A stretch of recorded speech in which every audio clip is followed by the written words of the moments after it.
ये कहानी विकेट्स से शुरू नहीं होती, ये कहानी शुरू होती है कॉन्फिडेंस से। एक यंग फास्ट बॉलर जिसका हर विकेट सेलिब्रेशन डिबेट बन जाता है। आधे लोग बोलते हैं ओवर हाइप्ड है, आधे बोलते हैं अग्रेसिव फ्यूचर स्टार है। लेकिन जब गौतम गंभीर किसी प्लेयर को प्रेशर के बीच खड़ा रखता है तो सवाल सिर्फ प्लेयर पर नहीं होता, सवाल हम सब पर होता है। क्या इंडियन क्रिकेट अग्रेसर को एक्सेप्ट करने के लिए रेडी है? इंडियन क्रिकेट में फास्ट बॉलर बनना सबसे मुश्किल रोल होता है। यहाँ बैट्समैन को टाइम मिलता है लेकिन बॉलर को सिर्फ रिजल्ट। एक ओवर बुरा गया तो करियर का सवाल। सिराज को ओवर रेटेड बोला गया, शमी को इनकन्सिस्टेंस, बुमराह को अनऑर्थोडॉक्स और अब हर्षित राणा।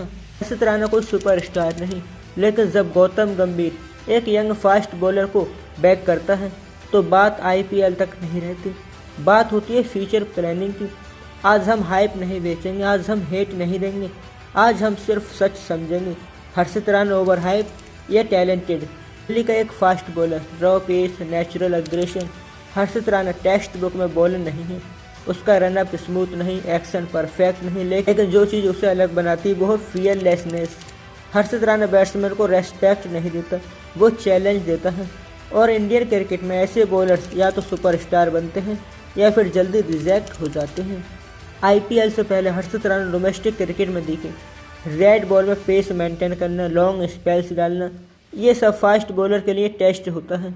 डोमेस्टिक क्रिकेट में हर्षित राणा एक अटैकिंग फास्ट बॉलर के रूप में जाने गए। रन्स पड़ते थे, विकेट्स भी आते थे, लेकिन एक चीज़ क्लियर थी, ये बॉलर डर के नहीं खेलता। आईपीएल आसान लीग नहीं है, यहाँ एक ओवर करियर बना भी सकता है और बिगाड़ भी सकता है। हर्षित राणा जब आईपीएल में आई उसे सिर्फ बॉलिंग नहीं करनी थी, उसे क्राउड हैंडल करना था, बिग नेम्स के सामने खड़ा रहना था और क्रिटिसिज्म फेस करना था। हर मैच के बाद social media judgement, over hype, attitude ज़्यादा, लेकिन स्टोरी यहाँ ख़त्म नहीं होती। जैसे ही गौतम गंभीर केकेआर के सेटअप में आई, टीम का डीएनए चेंज हो गया। Fearless cricket, no backing down. Gambhir ने हर्षित राणा को सिर्फ स्क्वाड का हिस्सा नहीं बनाया, उसे प्रेशर ओवर दिए, पावर प्ले में बॉल दी, डेथ ओवर में रेस्पॉन्सिबिलिटी दी। ये कोई एक्सपेरिमेंट नहीं था, ये एक स्टेटमेंट था। गौतम गंभीर सिर्फ स्किल नहीं देखते, वो मेंटेलिटी देखते हैं। हर्षित राणा के IPL states: matches 20+, wickets 20+, average में 20 to 30, रोल टफ ओवर्स। ये स्टेट्स एलाइट नहीं लगते, लेकिन ये स्टेट्स उन ओवर्स के हैं जहां मिस्टेक्स माफ़ नहीं होती। हर्षित राणा का अग्रेशन सबसे बड़ा कंट्रोवर्सी पॉइंट है। Celebrations, eye contact, sledging. Critics बोलते हैं ओवर एक्टिंग, लेकिन गंभीर का फिलॉसफी क्लियर है। बॉलर अगर अग्रेसिव नहीं तो बैट्समैन कंफर्टेबल हो जाता है। अग्रेशन गलत नहीं है, कंट्रोल ना होना गलत है, और कंट्रोल एक्सपीरियंस से आता है। फास्ट बॉलिंग सिर्फ स्पीड का गेम नहीं, ये कॉन्फिडेंस का गेम है। जब हर्षित राणा पिट रहा होता है तब भी वो पेस कम नहीं करता, वो हाइड नहीं होता, वो लड़ता है। गलती होती है, रन्स पड़ते हैं, लेकिन नेक्स्ट बॉल फिर वही इंटेंसिटी।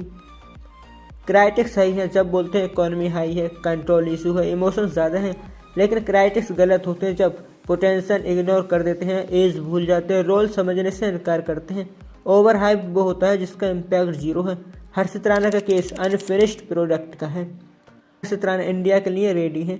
आप हर्षित राणा को पावर प्ले में ओवर देंगे तो विकेट्स निकाल कर देते हैं, आप डेथ ओवर में ओवर देंगे तो भी वह विकेट्स निकाल कर देते हैं। और टीम इंडिया को जब भी बैटिंग की ज़रूरत होती है, जब हर्षित राणा बैट से भी इम्पैक्ट दिखाते हैं।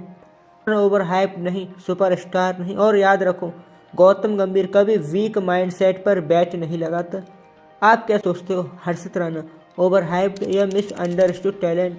कमेंट्स में लिखो। लाइक करो अगर ऐसी रियल क्रिकेट डॉक्यूमेंट्रीज पसंद है। सब्सक्राइब करो क्योंकि यहाँ हाइप नहीं, ट्रूथ मिलता है।